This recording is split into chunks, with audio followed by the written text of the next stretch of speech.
Welcome back for some more Cyberpunk 2077 news. Today we'll be talking about weapons and how they're balancing smart, tech, and power weapons, how they're using pro gamers to refine their shooting mechanics, some small details which could mean some big things for an imminent Cyberpunk 2077 release, what we can expect from apartments and customization, CD Projekt Red's plan to optimize the game for lower-end hardware and modern consoles, the amount of writers working on the project, and how they collaborate in creating Cyberpunk's quests, as well as a Bionic Man who's creating real Cyberpunk 2077-esque augmentations. So first up, we have weapon balance and shooting mechanic details and news. According to information from a live-streamed interview with CD Projekt Red developers at Gamescom, they've brought on some significant help when trying to get the feel and smoothness of their shooting mechanics and weapon systems down. Lukas LUQ Wnek, former Counter-Strike professional player who has won the World Cyber Games in 2006 and 2009, has joined the team to help CD Projekt Red in their first foray into designing a first-person perspective shooting experience. Shooter games with strong RPG elements, or how CD Projekt Red has called Cyberpunk 2077 an RPG with shooter elements, tend to suffer from underwhelming shooting mechanics and a lack of weight to the weapons. Bethesda and Fallout 4 experienced this to a degree, and one of the main complaints from the Cyberpunk 2077 gameplay demo was that shooting didn't have enough impact. The machine pistol had very little kick and recoil, and although this could be because V had cyberware to reduce both of these, it wasn't a great first showing as far as purely shooting goes. For a game which is all about immersion, it's something I'm sure they're working on. Now, having a pro gamer from a game like CSGO, which probably has some of the most refined shooting mechanics on the market, is a huge asset. Don't expect the shooting in Cyberpunk 2077 to be quite as pinpoint precise as a competitive online shooter, but the buttery smooth animations and hit scan systems LUQ is familiar with will help Cyberpunk 2077 in the long run. For those who aren't great at shooter games, fret not, as weapons will be able to be modified into smart weapons where they will track your enemies, assuming you have additional optics and cyberware to lock onto the enemies to begin with. Smart weapons will do less damage in comparison to those that you aim, which is another balance aspect LUQ can help CDPR with. CD Projekt Red has also addressed damage numbers that pop up when shooting enemies and are making sure there's an option to turn those off if you so choose. A lot of people seem to want to turn off the damage indicators, so this is great news for players who are 100% invested in immersion. You can also turn other HUD elements off, which makes me really want a blind mode where the whole HUD is wiped, including the reticule, health bar, waypoint indicators, and kill feed. This would be a really cool playthrough experience and might be the perfect hardcore mode. This game really needs to up the ante.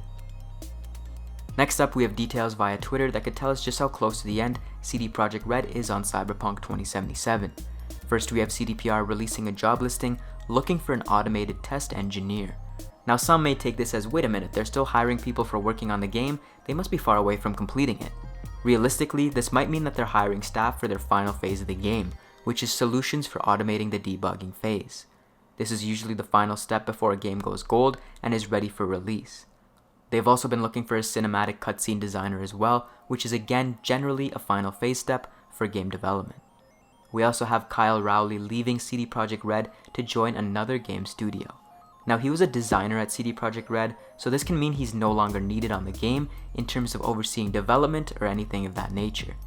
He's presumably finished his role on Cyberpunk, which as a pivotal designer must be a huge part of it, leaving again only bug detection and playtesting to be one of the only things CDPR needs employees to do on Cyberpunk 2077. There's also a rumor that some Gwent devs are moving from Gwent into the 2077 team. This is substantial news for the release date, knowing the game is already playable from start to finish. Next up, we have optimization details about how the game will take into account the aging technology of modern consoles like the Xbox One and the PS4. Many people are doubting the ability of Cyberpunk 2077 to run on current generation consoles, let alone PCs. With a beefy i7 1080 Ti build running the Cyberpunk 2077 gameplay demo in 4K locked at 30 FPS, CD Projekt Red has also addressed their optimization process for those that are skeptical. Starting from the very beginning, Maciej Pietras claims that they started the developmental process with optimization in mind, thinking from scratch on how to implement features like global illumination without bottlenecking or stressing the hardware too much. They've also confirmed that so far they've run into no problems, so hardware specs might be reasonable. I've said this time and time again, but CDPR is a business, and to sell an optimal amount of copies, targeting at the very least mid-range PCs, and the hardware it's promised on is advantageous numbers and profits wise. Pietras also mentions every platform only has so much performance.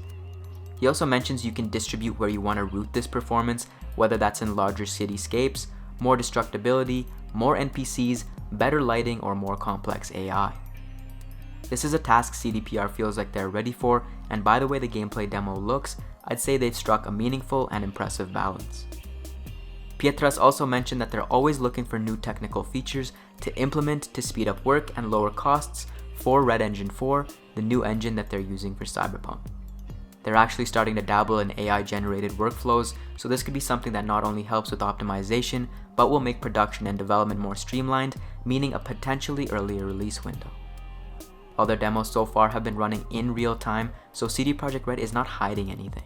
There's no hidden trickery, filters, or anything generated specifically for the demo. It's all live and in flux.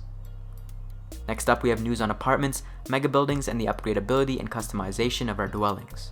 We have confirmation that we will be able to have multiple apartments from CDPR, which will feature radios, computers to surf the net, scenic vistas, and weapon lockers and closets for all the gear you collect in your travels. There's also a Night City vending machine where you can order drinks, brain dance experiences, and one-night stands from Joy Boys and Joy Girls. You will be able to own more than one as you stockpile your cash, most likely culminating in a top-floor penthouse suite overlooking the city. Games like GTA have done this before and adds an aspect of having a home base to come back and relax in after a particularly straining or heady mission, something The Witcher 3 didn't offer. Next up, we have details about the writing and writers working on the script for Cyberpunk 2077. The writing team that is focused on the overarching dialogue is 10 writers. This is a heavy increase from The Witcher 3's overarching writing team, which had 2 people. Now there are other writers focused on the side quests, dialogue options, and cinematic scripts amongst other things, but as for main writers, there's quite the contrast between The Witcher 3's last installment and Cyberpunk so far. The Witcher 3's script had 450,000 words, which equals around 4 fully fledged novels. This may give us some insight to just how long Cyberpunk 2077's story mode is going to be. Finally, we have Bionic Man Hugh Herr, an MIT professor who creates real-life augmentations. He's been using some pretty high-tech Cyberpunk 2077-esque augmentations after he lost both of his legs to frostbite in a mountain climbing accident.